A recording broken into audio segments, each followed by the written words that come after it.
In the theater of political debate, there is a distinct difference between an apology and an admission. Most politicians are masters of the former. They trade in slogans, moral grandstanding, and the convenient rewriting of their own history. But every so often, the air in a hearing room changes when someone stops talking and simply presses play. It is the moment when the memory hole of Washington fails and the receipts are presented in high definition.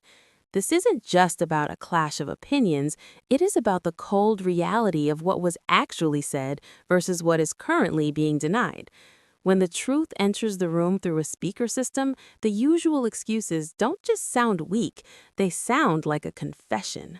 On this vote, the ayes are 218, the nays are 211, with one answering present. The resolution is adopted. Individuals. It makes sense that she doesn't know what is up and down because she keeps talking about accountability and she doesn't understand that criminal charges are accountability. Pleading guilty is taking accountability. That is what the gentleman has done. The only reason we are here is because she wants more time on camera. It is to make sure there is an ability to send a fundraiser asking for money. This censure is not necessary because this gentleman has already been held accountable. Absolutely unacceptable for a member of that committee. I've also heard the representative equate that it is the United States' fault that there is turmoil in Venezuela. That is not because of the oppressive socialist and communism that has spread throughout Central and South America and Venezuela at the hands of the Maduro and Hugo Chavez regimes. That is unacceptable. And as a New York representative, to hear the representative belittle, to try to diminish the worst terrorist attack on United States soil on September 11, 2001, as some people did something, that is unacceptable as well. And I hope the gentlelady from Michigan is recognized. Thank you, Mr. Speaker. And to use that logic, well, then all those people should have just said sorry and we'd move on, right? But no, we don't do that. And let me tell you, I take a little bit of offense to what the hell is wrong with me. I'll tell you, there's nothing wrong with me.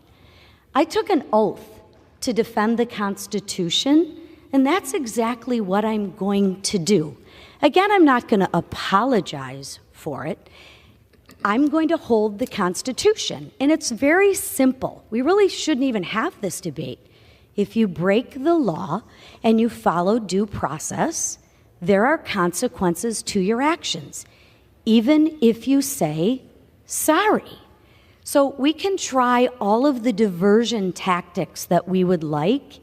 It doesn't change the fact that someone broke the law and that someone should be held accountable. It is disappointing, Mr. Speaker, that their own party can't hold them accountable, that they have such hypocrisy. So with that, I yield 2 minutes to my friend from New York, Nicole Malliotakis. Gentlelady is recognized for 2 minutes. Thank you. Is recognized. Thank you, Mr. Speaker. Mr. Speaker, I yield 2 minutes to the gentlelady from the great state of New York, Nicole Malliotakis. The gentlewoman from New York is recognized for 2 minutes. Thank you, Mr. Speaker. We've heard from my colleagues the reasons why the Representative Omar should be removed from this committee, but I feel like all the reasons have not just yet been stated, which is why I rise to add for the record. We've heard about the comments that were made regarding anti-Semitism and anti-Israeli views, but I rise to add to the record that as a member of the Foreign Affairs Committee, I've sat there and heard the representative actually spew anti-American rhetoric as well. I've been in that committee room where the representative equates Israel and the United States to Hamas and the Taliban. Absolutely unacceptable for a member of that committee. I've also heard the representative equate that it is the United States' fault that there is turmoil in Venezuela. That is not because of the oppressive socialist and communism that has spread throughout Central and South America, in Venezuela at the hands of the Maduro and Hugo Chavez regimes. That is unacceptable. And as a New York representative, to hear the representative belittle, to try to diminish the worst terrorist attack on United States soil on September 11, 2001, as some people did something, that is unacceptable as well. And I hold the same standard for this side of the aisle that I do the other, because when another colleague on my side said something about 9/11, I also voted to have her removed from the Education Committee because I thought that was inappropriate. So I'm being consistent here, and I hope my colleagues will do the same to show that this is about consistency and accountability, because we should not have an individual with those views on the committee that is tasked with representing our country and our Congress to foreign nations. I yield back.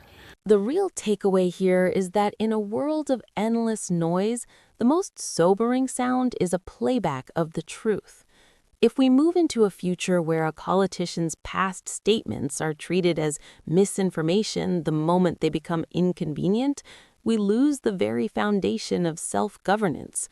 Accountability cannot be a seasonal virtue that only appears during an election year. This moment serves as a reminder that while Washington runs on short memories, the internet and the families who lived through the consequences of these policies do not forget. If we don't hold leadership to the standard of their own words, we aren't being represented, we are being managed by optics. Sunlight isn't just a disinfectant, it is the only way to see who was actually standing where when the lights were out.